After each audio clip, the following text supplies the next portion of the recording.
Stop chasing people who don't choose you, not because they're bad people, not because you are better than them, but because every time you chase someone who isn't choosing you, you slowly abandon yourself.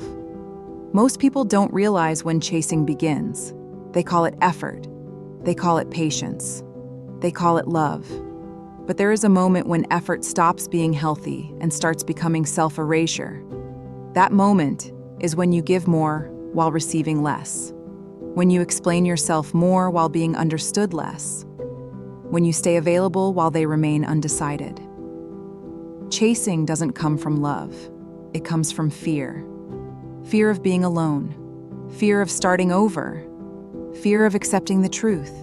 And the truth is uncomfortable. If someone wants you in their life, you don't have to convince them. Interest is not confusing. Care is not inconsistent.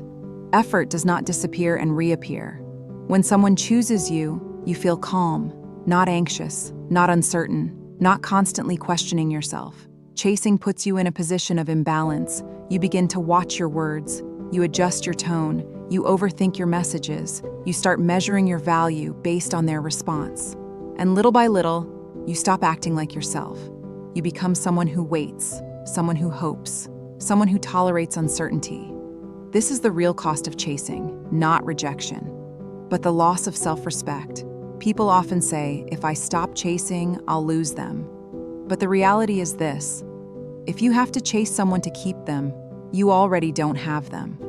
Chasing teaches people that your presence is negotiable, that your time is flexible, that your boundaries can be pushed, and once that dynamic is set, it's very hard to reverse. People rarely value what is always available. They value what has boundaries. They value what is grounded. They value what does not beg for attention.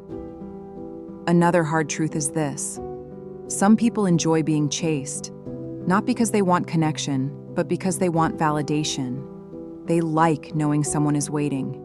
They like the attention. They like the power imbalance. And chasing them feeds that dynamic. You become the source of their reassurance while they give you uncertainty in return. This is not love. This is emotional imbalance.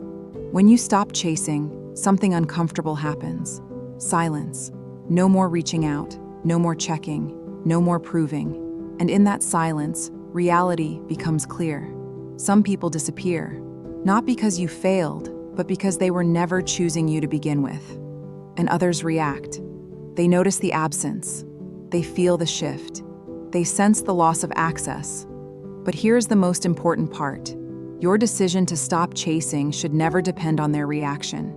You stop chasing for you, because self-respect cannot coexist with desperation, because dignity requires limits, because peace requires reciprocity. Walking away does not mean you didn't care. It means you care enough about yourself to stop begging for what should be mutual. Many people confuse distance with punishment, but distance is not punishment, it is clarity. It is you saying, I will no longer abandon myself to keep someone else comfortable. When you stop chasing, you return to yourself. You sleep better. You think clearer. You feel steadier. You stop living in anticipation and start living in alignment. And something powerful happens. You begin attracting people who don't need to be convinced. People who meet you halfway. People who choose you freely. Not because you chased them, but because you stood still in your worth. Letting go will hurt. Not because you lost them, but because you finally stopped lying to yourself. But that pain is temporary. The peace that follows is permanent. If someone doesn't choose you, let them go. You are not losing love. You are losing illusion.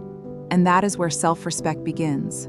If this message resonated with you, support the channel, subscribe so these conversations continue, and share this with someone who needs to hear it even if they won't admit it yet. You don't lose people by stopping the chase. You lose illusions. And that's where self-respect begins.